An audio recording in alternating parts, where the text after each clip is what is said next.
Hello and welcome to our YouTube channel. आज हम पढ़ेंगे E2 रिएक्शन। पिछले वीडियो में हमने क्या पढ़ा था, E1 रिएक्शन, जिसमें हमने उसके सारे फैक्टर्स एक्सप्लेन किए थे। और आज हम इस वीडियो में क्या पढ़ने वाले, E2 reaction. So let's start a video. E2 reaction.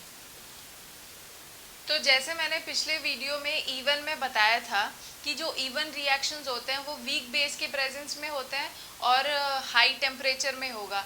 तो हाई टेम्परेचर तो दोनों ही एलिमिनेशन के पार्ट है, चाहे वो E1 हो चाहे वो E2 हो। लेकिन जो E2 रिएक्शन है वो किसके प्रेजेंस में होता है, स्ट्रॉन्ग बेस। ये किसके प्रेजेंस में होगा, स्ट्रॉन्ग बेस। और दूसरी चीज़, इसके लिए भी हमें क्या ज़रूरत है, हाई टेम्परेचर की ज़रूरत है। तो अब हम इसमें एल्काइल हैलाइड का एक एग्जांपल लेके E2 रिएक्शन को समझेंगे। तो हम क्या कर रहे हैं, सबसे पहले एक एल्काइल हैलाइड ले रहे हैं।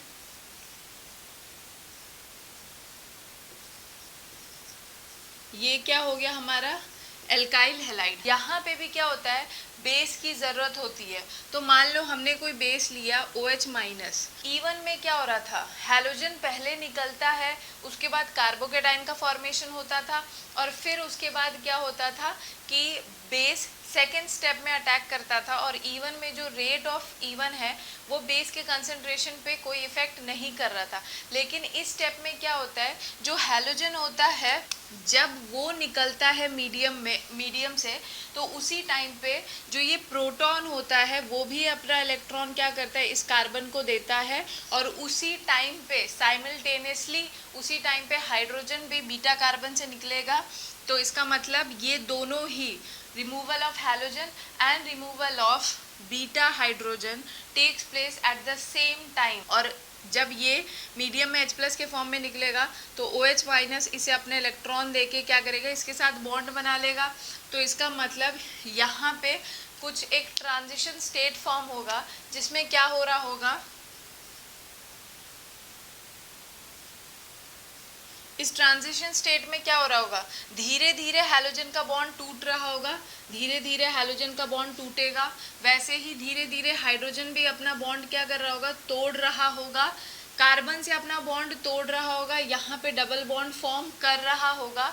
और जो बेस है OH माइनस, उसके साथ उसका बॉन्ड फॉर्मेशन धीरे धीरे स्टार्ट हो रहा होगा। मतलब ये जो प्रोसीजर है, breaking of halogen, then breaking of hydrogen from the beta carbon and formation of bond between base and hydrogen, ये पूरे स्टेप क्या हो रहेंगे, एक ही टाइम पे हो रहे होंगे। जिसके वजह से अब क्योंकि यहाँ पे हाइड्रोजन और हैलोजन निकल रहा है, दो एटम्स निकल रहे हैं, तो यहाँ पे क्या होगा, डबल बॉन्ड का फॉर्मेशन होगा। लेकिन इस ट्रांजिशन स्टेट में हमें क्या दिखेगा कि ट्रांजिशन स्टेट के, ये क्या है इसका ट्रांजिशन स्टेट, और इस ट्रांजिशन स्टेट में इसके पास एल्कीन लाइक कैरेक्टर है। अब जैसे जैसे हैलोजन निकल रहा होगा ना यहाँ पे, तो हैलोजन के ऊपर पार्शियल नेगेटिव आ जाएगा, और इस OH माइनस के ऊपर क्या, OH के ऊपर क्या होगा, पार्शियल नेगेटिव चार्ज आ जाएगा। तो जैसे हैलोजन निकलेगा ना, तो वो अपने साथ इलेक्ट्रॉन लेके जा रहा होगा, तो इसी वजह से इसके ऊपर धीरे धीरे नेगेटिव चार्ज डेवलप होने लग जाएगा। यहाँ पे इसके ऊपर अभी नेगेटिव चार्ज डेवलप नहीं है, जब वो कार्बन से जुड़ा था।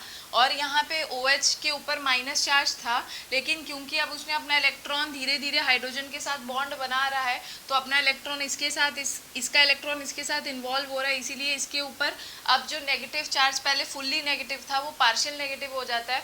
और याद रखना है, ये इसका क्या है, ट्रांजिशन स्टेट, जिसमें कि हमें क्या दिखता है, एल्कीन लाइक कैरेक्टर।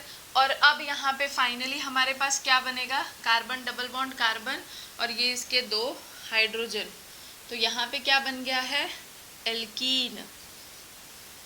तो E1 हो चाहे E2 हो, दोनों में ही क्या होगा, एल्कीन का ही फॉर्मेशन होगा। बस डिफरेंस ये है कि जो E1 है उसमें पहले हैलोजन निकलता है, कार्बोकेटाइन बनाता है, फिर बेस अटैक करता है। लेकिन यहाँ पे क्योंकि हम क्या कर रहे हैं, एक स्ट्रॉन्ग बेस का यूज़ करते हैं, तो स्ट्रॉन्ग बेस इस चीज़ का वेट नहीं करता है कि पहले हैलोजन निकले तब मैं इस H+ को यहाँ बीटा कार्बन से एब्स्ट्रैक्ट करूँ। जिस टाइम पे हैलोजन निकल रहा होता है उसी टाइम पे हाइड्रोजन के साथ बॉन्ड बनाना शुरू कर देता है, जब हाइड्रोजन अपना इलेक्ट्रॉन देके मीडियम में H+ के फॉर्म में निकल रहा होगा। इस रिएक्शन से हमें क्या बात समझ आई है कि यहाँ से हम ये कंक्लूड कर सकते हैं कि जो इस रिएक्शन का रेट होगा वो क्या करेगा, किस पे डिपेंड करेगा, दोनों के कंसंट्रेशन पे डिपेंड करेगा, सबस्ट्रेट के कंसंट्रेशन पे भी और बेस के कंसंट्रेशन पे भी। क्योंकि अगर हम ट्रांजिशन स्टेट में देखें तो ट्रांजिशन स्टेट में दोनों के ही कंसंट्रेशन प्रेजेंट है, सबस्ट्रेट भी प्रेजेंट है और बेस का भी इन्वॉल्वमेंट है। इसीलिए इस रिएक्शन का रेट क्या करता है, सबस्ट्रेट के कंसंट्रेशन पे भी डिपेंड करता है और दूसरा बेस के कंसंट्रेशन पे भी डिपेंड करता है। और बिकॉज ये दोनों के रेट पे डिपेंड कर रहा है इसीलिए इसे हम लोग क्या बोलेंगे, सेकेंड ऑर्डर काइनेटिक्स। क्योंकि इसका ऑर्डर क्या निकलेगा, 2, इसे हम लोग क्या बोलते हैं, सेकेंड ऑर्डर काइनेटिक्स। और या फिर इसे क्या कह सकते हैं, by molecular reaction, by molecular reaction. ये है इसके पॉइंट। अब एक पॉइंट याद रखना है, ये कंसर्टेड रिएक्शन है। ये रिएक्शंस क्या होते हैं, ये कंसर्टेड रिएक्शन है। कंसर्टेड रिएक्शन का मतलब क्या हुआ, ये सिंगल स्टेप रिएक्शन है, it is a single step reaction. तो ये सारे पॉइंट्स है जो हमने E2 रिएक्शन के लिए समझ लिया है। अब हम इसका एक क्वेश्चन करेंगे, जैसे कि मिथाइल CH2 CHCl और यहाँ पे क्या हो जाएगा CH3। ये एक क्वेश्चन दिया हुआ है, इसमें क्या बोला है कि इसको हम किसके साथ ट्रीट कर रहे हैं, एक स्ट्रॉन्ग बेस के साथ, दैट इज MEOH। अब यहाँ पे ये जो MEOH है इसमें बेस पार्ट क्या होगा, MEO माइनस। तो यहाँ पे इससे हमें अब इसका रिएक्शन करके प्रोडक्ट बताना है। तो यहाँ पे क्या होगा, दो पॉसिबिलिटीज हो सकती है। जिससे ये हैलोजन लगा है वो हमारा क्या हो गया, अल्फा कार्बन, और जो उसके बगल बगल वाले कार्बन होंगे वो क्या होंगे, उसके बीटा कार्बन। तो ये क्या हो गया हमारा बीटा कार्बन, ये भी हमारा क्या हो गया बीटा कार्बन। अब क्योंकि दो पॉसिबिलिटीज़ है तो दो टाइप के प्रोडक्ट बनेंगे। अब दो टाइप में एक मेजर होगा एक माइनर होगा, हमें डिसाइड करना है कौन सा मेजर कौन सा माइनर होगा। आई थिंक जिसने पिछली वीडियो देखी है वो मेजर और माइनर डिसाइड कर सकता है बाय सेट्ज़ेफ रूल। तो देखते हैं। अब मैंने क्या किया, ये बीटा 1 ले लो, ये बीटा 2 ले लो। तो अगर MEO माइनस है, यहाँ पे क्या होगा, इसे मैं ज़रा ऊपर लिख देती हूँ। ये बीटा 1 कार्बन है और ये क्या हो जाएगा हमारा बीटा 2 कार्बन। अब यहाँ पे CH2 को मैं कुछ ऐसे लिख सकती हूँ। तो अब यहाँ पे क्या होगा, MEO माइनस बेस है। जैसे हैलोजन अपना बॉन्ड यहाँ पे तोड़ेगा, जैसे ही ये बॉन्ड तोड़ना स्टार्ट करेगा वैसे ही हाइड्रोजन अपना इलेक्ट्रॉन यहाँ पे दे देगा।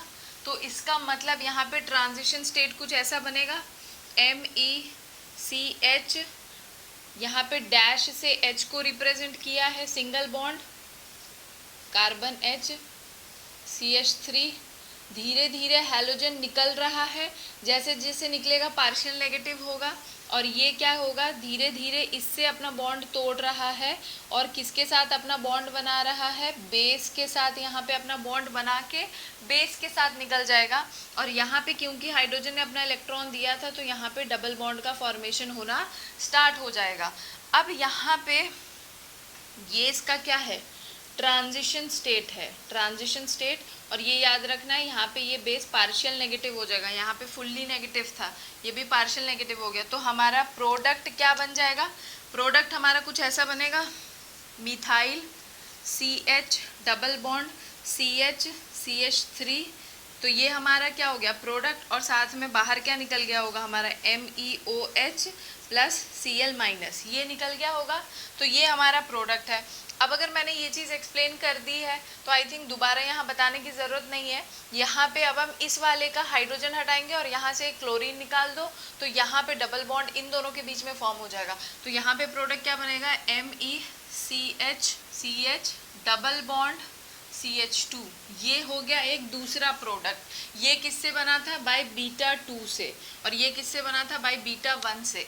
अब हमें एक चीज़ देखना है कि इसमें मोर स्टेबल प्रोडक्ट कौन सा है। तो याद रखो ये वाला प्रोडक्ट यहाँ पे एल्कीन क्या है, मोर सब्स्टिट्यूटेड है, मोर सब्स्टिट्यूटेड एल्कीन है, पिछले वीडियो में बता रखा है। तो ये क्या होगा, मेजर प्रोडक्ट, ये क्या हो जाएगा हमारा major product.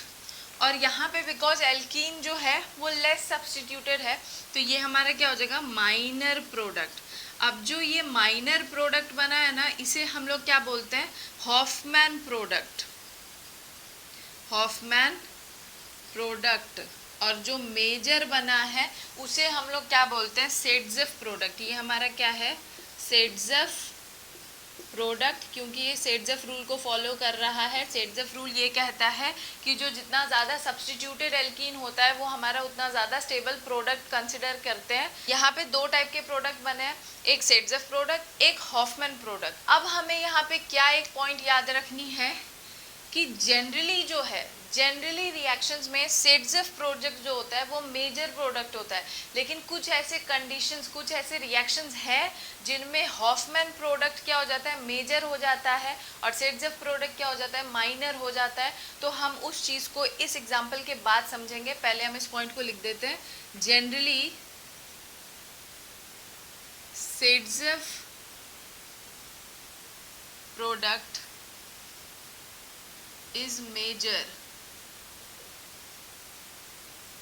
but Hofmann product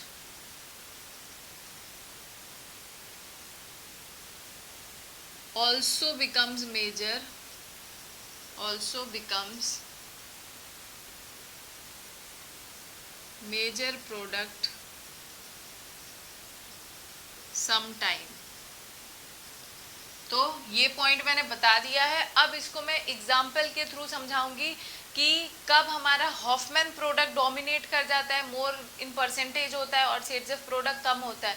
वैसे तो जनरली सेडजेफ ही क्या होता है, ज़्यादा परसेंटेज में होता है, लेकिन कुछ ऐसे रिएक्शंस होते हैं, और कैसे हम उन रिएक्शंस को पहचानेंगे, कौन से वो पॉइंट्स है वो हमें देखने हैं। तो ये हटा देते हैं।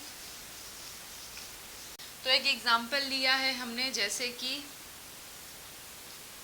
ये है यहाँ पे I, ये हो गया CH3,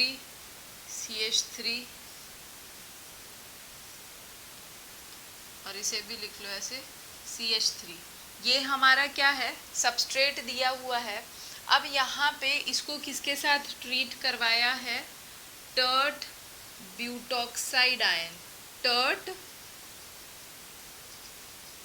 ब्यूटॉक्साइड आयन, और पूछा है कि यहाँ पे प्रोडक्ट क्या बनेगा और कौन सा प्रोडक्ट मेजर होगा, कौन सा प्रोडक्ट माइनर होगा। तो अब हम इसे समझने के लिए क्या करेंगे, पहले तो हमें पता होना चाहिए कि टर्ट ब्यूटॉक्साइड का स्ट्रक्चर कैसा बनेगा।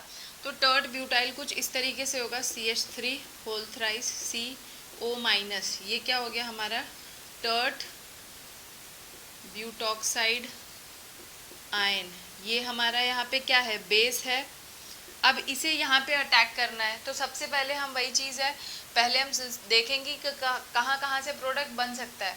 तो ये हमारा अल्फा कार्बन हो गया, और क्या हो गया, ये हमारा बीटा कार्बन हो गया, ये भी बीटा कार्बन हो गया, ये भी बीटा कार्बन हो गया। तो इसका मतलब ये और ये सेम ही है, चाहे इससे बनाओ चाहे इससे बनाओ, कोई एक ही बना लो प्रोडक्ट।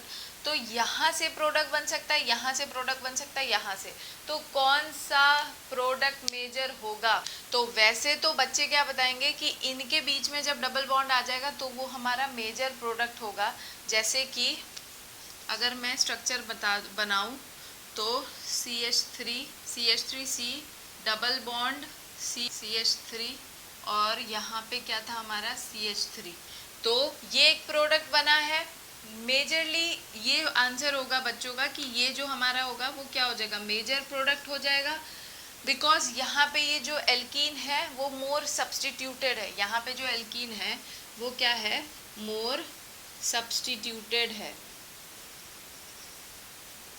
ठीक है, जो कि सही भी है, जो हमने अभी तक कंसेप्ट पढ़ा है सेडजेफ रूल, उसके हिसाब से तो ये बात सही है। लेकिन ऐसा नहीं होता है, यहाँ पे ये हमारा मेजर प्रोडक्ट नहीं है। अब होता क्या है, एक पॉसिबिलिटी यहाँ से थी बनाने की जो हमने बना दी। अब एक पॉसिबिलिटी क्या है, मैं यहाँ का हाइड्रोजन हटा सकती हूँ, कोई भी हाइड्रोजन हटा लो, चाहे यहाँ का चाहे यहाँ का।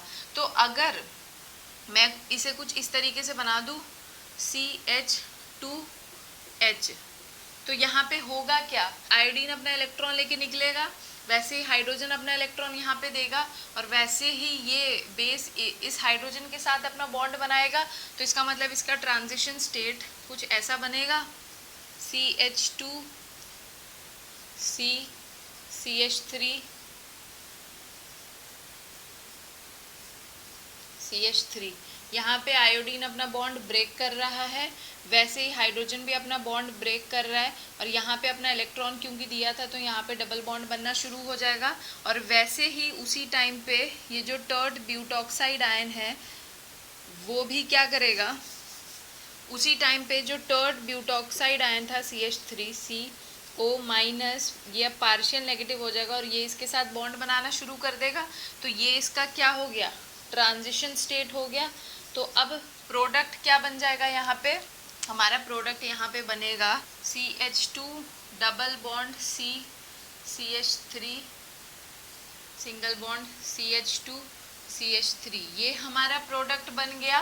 वैसे तो ये हमारा क्या होना चाहिए था, माइनर प्रोडक्ट, लेकिन ये हमारा क्या हो जाता है इस केस में मेजर प्रोडक्ट, और ये हमारा क्या हो जाता है माइनर प्रोडक्ट। मतलब जो ये सेड्जेफ प्रोडक्ट बना है, जो ये सेड्जेफ प्रोडक्ट बना है, इसका परसेंटेज इस रिएक्शन में सिर्फ और सिर्फ कितना होता है 28%, और इसका रिएक्शन कुछ कितना होता है 72 इसका परसेंटेज हो जाता है। मतलब यहाँ पे इस केस में जो हमारा हॉफमैन प्रोडक्ट था वो उसका परसेंटेज सेड्जेफ प्रोडक्ट के कंपैरिजन ज़्यादा हो जाता है। तो इसका रीज़न ये है, अगर हम ध्यान से देखें तो अगर मैं टर्ड ब्यूटॉक्साइड का स्ट्रक्चर बनाऊं तो टर्ड ब्यूटॉक्साइड का स्ट्रक्चर कुछ ऐसा बनेगा, CH3 CH3 CO-। ये क्या है हमारा टर्ड ब्यूटॉक्साइड का स्ट्रक्चर। अगर हम देखें तो ये कैसा है, स्टेरिकली हिंडर्ड बेस है, मतलब इसके आसपास बहुत बल्की ग्रुप लगे हुए हैं। ये क्या है, sterically hindered base.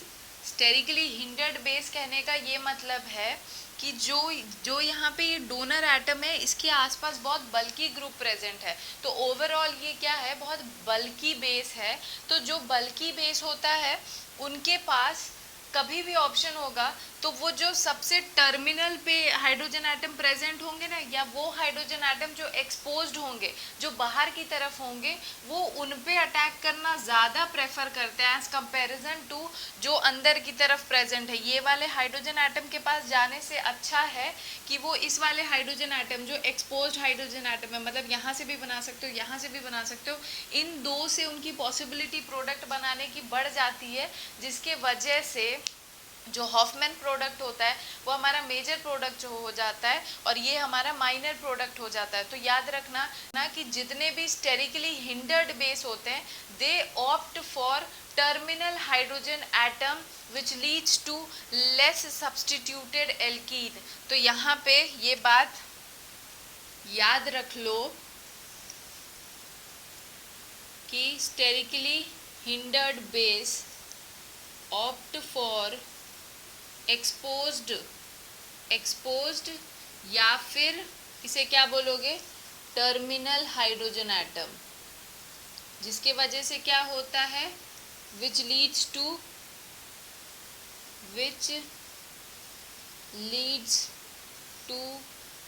Less substituted product as our major product। तो आई थिंक ये बात समझ आ गई होगी। अब हम ज़रा कुछ बेस देखेंगे और हम उसमें कंपेयर करेंगे कि सेड्जेफ का परसेंटेज ज़्यादा होगा कि हॉफमैन का परसेंटेज ज़्यादा होगा। इससे पहले कि ये एग्जाम्पल मैं मिटा दूँ तो मैं उससे पहले यहाँ पे एक पॉइंट समझा दे रही हूँ, that is effect of solvent, जो कि हमने E1 रिएक्शन में भी पढ़ा था कि जो सॉल्वेंट है, जैसे E1 रिएक्शन में हमने क्या पढ़ा था कि वहाँ पे बिकॉज कार्बोकेटाइन बन रहा था, तो कार्बोकेटाइन के बनने के वजह से वहाँ पे पोलर प्रोटिक सॉल्वेंट जो है वो सपोर्ट करता है इवन रिएक्शन को। अब हमें यहाँ पे क्या देखना है, हमें यहाँ पे ये देखना है कि जितने भी पोलर एप्रोटिक सॉल्वेंट होते हैं, पोलर एप्रोटिक सॉल्वेंट, अब पोलर एप्रोटिक प्रोटिक क्या होता है वो मैंने अपने वीडियो में जब effect of solvent on substitution reaction पढ़ाया था वहां पे मैंने बता रखा है विथ एग्जांपल। तो यहाँ पे जितने भी पोलर एप्रोटिक सॉल्वेंट होते हैं या फिर लो पोलैरिटी वाले जो सॉल्वेंट्स होते हैं या फिर लो पोलैरिटी सॉल्वेंट, एग्जाम्पल मैं बता देती हूँ, जैसे DMSO, DMA हो गया और फिर क्या हो गया DMF हो गया, ये सब कुछ एग्जाम्पल्स है जो पोलर एप्रोटिक सॉल्वेंट्स होते हैं। पोलर एप्रोटिक सॉल्वेंट मतलब इसके पास H+ नहीं होता है हाइड्रोजन बॉन्ड या बेस के साथ कोई भी इंटरेक्शन करने के लिए। अब यहाँ पे क्यों पोलर एप्रोटिक सॉल्वेंट सपोर्ट करते हैं इस चीज़ को समझो। जैसे कि इनके पास H+ नहीं होता है, तो अब अगर इनके पास H+ नहीं है तो H+ ना होने की वजह से वो क्या करेगा, बेस के साथ इंटरैक्ट ही नहीं करेगा। क्योंकि अगर H+ होता, अगर H+ होता तो वो क्या करता, बेस के साथ कोई ना कोई इंटरेक्शन करता। बिकॉज बेस यहाँ पे क्या है, यहाँ पे O- है ना, तो ये H+ इसके साथ डेफिनेटली कोई ना कोई इंटरेक्शन करता होता, तो इंटरैक्ट करता बेस के साथ। और अगर बेस के साथ वो इंटरैक्ट करता तो क्या होता कि वो बेस के जो अटैकिंग है उसको क्या करता, रेजिस्ट करता। इसीलिए ये बात याद रखो कि जितने भी पोलर एप्रोटिक सॉल्वेंट्स होते हैं या जो लो पोलैरिटी वाले सॉल्वेंट्स होते हैं वो E2 रिएक्शंस को फेवर करते हैं। Polar protic solvent E2 reactions को फेवर नहीं करेंगे, क्योंकि अगर प्रोटिक सॉल्वेंट ले लेंगे तो उनका H+ इसके साथ कोई ना कोई इंटरेक्शन कर ही लेगा, या तो हाइड्रोजन बॉन्ड बना लेगा, फिर यहाँ पे बेस उसके साथ इन्वॉल्व हो गया है तो वो यहाँ पे इस हाइड्रोजन के साथ बॉन्ड ही नहीं बनाएगा।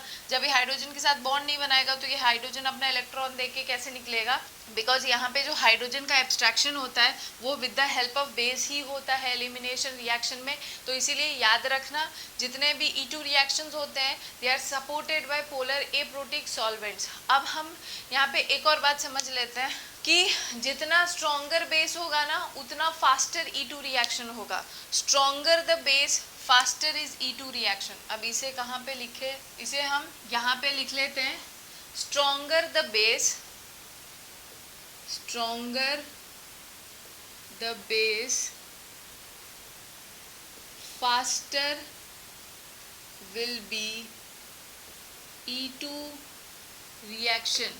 तो ये सब था एक दो जो बेसिक पॉइंट जो मैंने समझा दिए। अब हम वापस इस पे आते हैं, हम कुछ ऐसे बेस देखेंगे और उसमें हम देखेंगे कि कौन से बेस में सेटजेफ का परसेंटेज ज़्यादा होगा और कौन से बेस में हॉफमैन का परसेंटेज ज़्यादा होगा। तो उससे पहले हमें इसे मिटाना ज़रूरी है।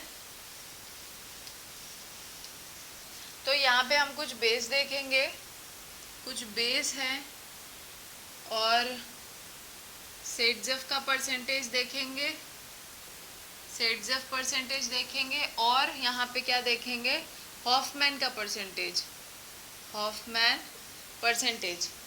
तो सबसे पहले हम कौन सा बेस लेते हैं, मान लो हमने ये लिया O-, ये एक बेस है। दूसरा एग्जाम्पल है मिथाइल O-। थर्ड एग्जाम्पल हमारा आता है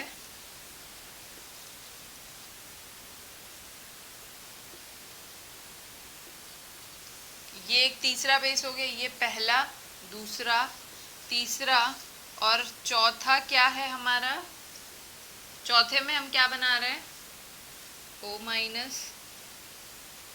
मिथाइल, मिथाइल और ये भी क्या है, मिथाइल। अब हमें दिख रहा है कि जो सबसे पहला वाला बेस है वो फिर भी थोड़ा छोटा है।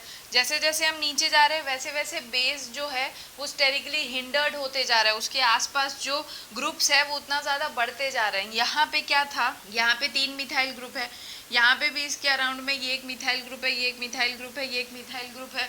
नीचे पहुंचे तो यहाँ पे भी ये बहुत ज़्यादा स्टेरिकली हिंडर्ड हो गया है। तो इसका मतलब सबसे ज़्यादा प्रोडक्ट, सबसे ज़्यादा पहले वाले में सेटजेफ का परसेंटेज होगा। मान लो यहाँ पे नियर अबाउट अगर 80% सेटजेफ का होगा और 20% किसका होगा, हॉफमैन का होगा। फिर सेकेंड वाले में हम देखें तो ये इसके कंपैरिजन ज़्यादा है, तो यहाँ पे अब सेटजेफ का परसेंटेज और कम होगा। मान लो यहाँ पे कितना हो गया हमारा 28% हो गया, तो यहाँ पे कितना हो जाएगा 72%, क्योंकि यहाँ पे इस बेस के कंपैरिजन इसका स्ट्रक्चर थोड़ा मतलब काफ़ी स्टेरिकली हिंडर्ड है।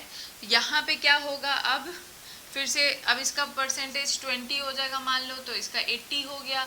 अब आखिरी में आओ तो ये काफ़ी हिंडर्ड है, तो यहाँ पे इसका परसेंटेज अगर 7 ही होगा तो मान लो ये 93% होगा। तो यहाँ से हम ये कंक्लूड कर सकते हैं कि जितना ज़्यादा स्टेरिकली हिंडर्ड बेस होगा उतना ही हॉफमैन प्रोडक्ट डोमिनेट करने लगता है और सेटजेफ का परसेंटेज वहाँ पे क्या हो जाता है, कम हो जाता है। और हॉफमैन में बस याद रखो कि जो लेस सब्स्टिट्यूटेड है वो हॉफमैन प्रोडक्ट होता है और वो मेजर हो जाएगा जब हम स्टेरिकली हिंडर्ड बेस लेंगे।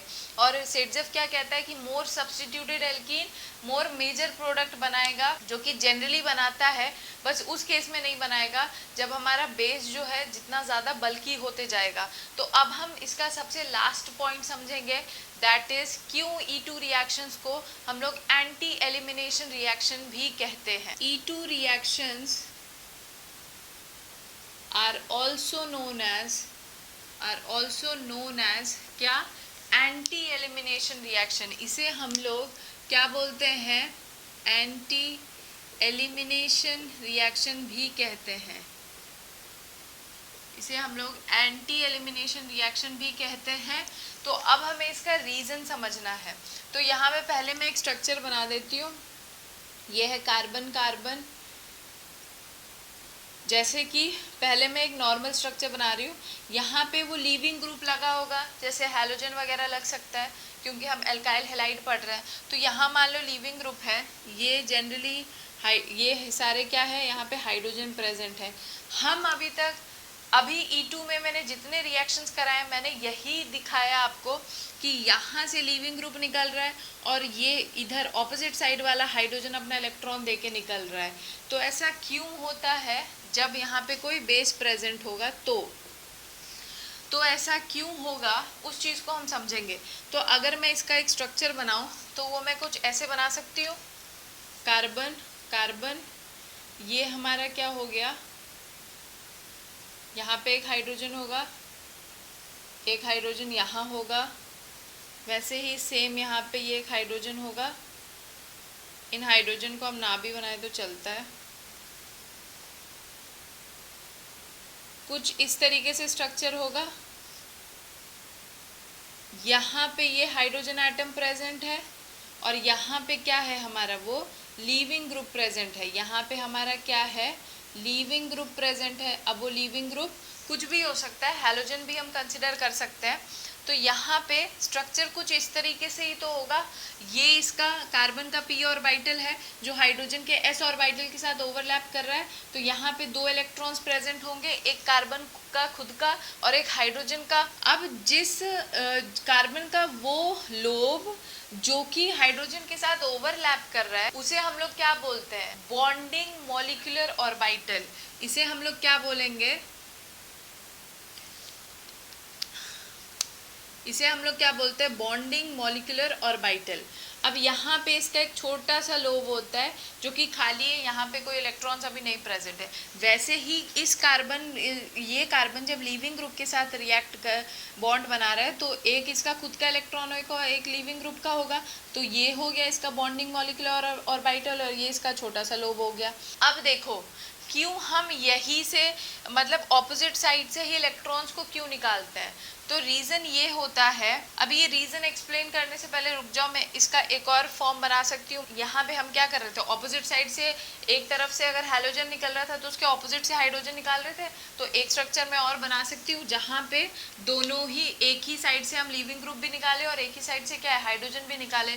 तो अगर मैं उसका स्ट्रक्चर बनाऊँ तो कुछ ऐसा बन सकता है, कार्बन सिंगल बॉन्ड कार्बन, ये हो गया इसका लीविंग ग्रुप, ये इसका एंटी बॉन्डिंग मॉलिक्यूलर ऑर्बिटल, और ऐसे ही इसका यहाँ पे हो गया हाइड्रोजन के साथ बॉन्डिंग मॉलिक्यूलर ऑर्बिटल, ये इसका एंटी बॉन्डिंग मॉलिक्यूलर, और ये इसके बाकी के बॉन्ड्स हो गए।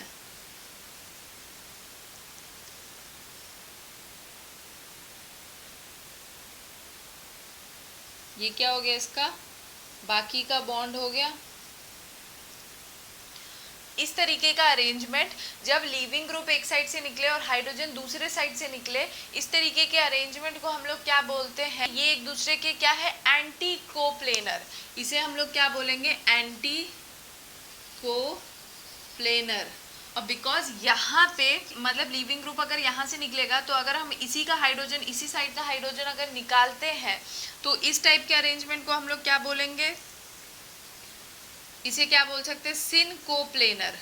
अब यही पूछा जाता है कि ज़्यादा एप्रोप्रिएट कौन सा है, लीविंग ग्रुप और हाइड्रोजन को ऑपोजिट साइड से निकालना कि लीविंग ग्रुप और हाइड्रोजन को सेम साइड से निकालना। तो एक्सप्लेनेशन ये होता है कि एंटी कोप्लेनर वाला जो का अरेंजमेंट, मतलब लीविंग ग्रुप यहाँ से निकल रहा है, हाइड्रोजन उसके ऑपोजिट एंड से निकलना, वो ज़्यादा बेटर होता है एज कंपैरिजन टू सिनकोप्लेनर। रीज़न ये है, देखो यहाँ पे होता क्या है, जब लीविंग ग्रुप अपना इलेक्ट्रॉन लेके निकलता है तभी तो हाइड्रोजन क्या करता है, अपने इलेक्ट्रॉन्स इस कार्बन को देके चला जाता है ना बेस के साथ। तो अगर यहाँ पे बेस है, ठीक है, अब अगर लीविंग ग्रुप यहाँ से निकल रहा है तो ये हाइड्रोजन अपना इलेक्ट्रॉन देके निकलता है। अब ऑर्बिटल स्ट्रक्चर में हमें क्या दिख रहा है कि ये दोनों इलेक्ट्रॉन्स अपने बॉन्डिंग मॉलिक्यूलर ऑर्बिटल से ईजिली एंटी बॉन्डिंग मॉलिक्यूलर, ये जो है एंटी बॉन्डिंग मॉलिक्यूलर ऑर्बिटल को ईजिली ट्रांसफर कर देगा।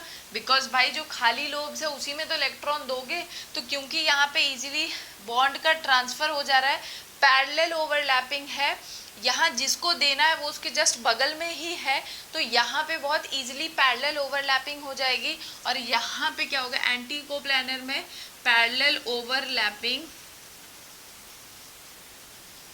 ज़्यादा बेटर होता है, तो एल्कीन इजीली बनता है, एल्कीन या फिर डबल बॉन्ड क्या हो जाएगा, बहुत इजीली बन जाएगा, इजीली बन जाएगा।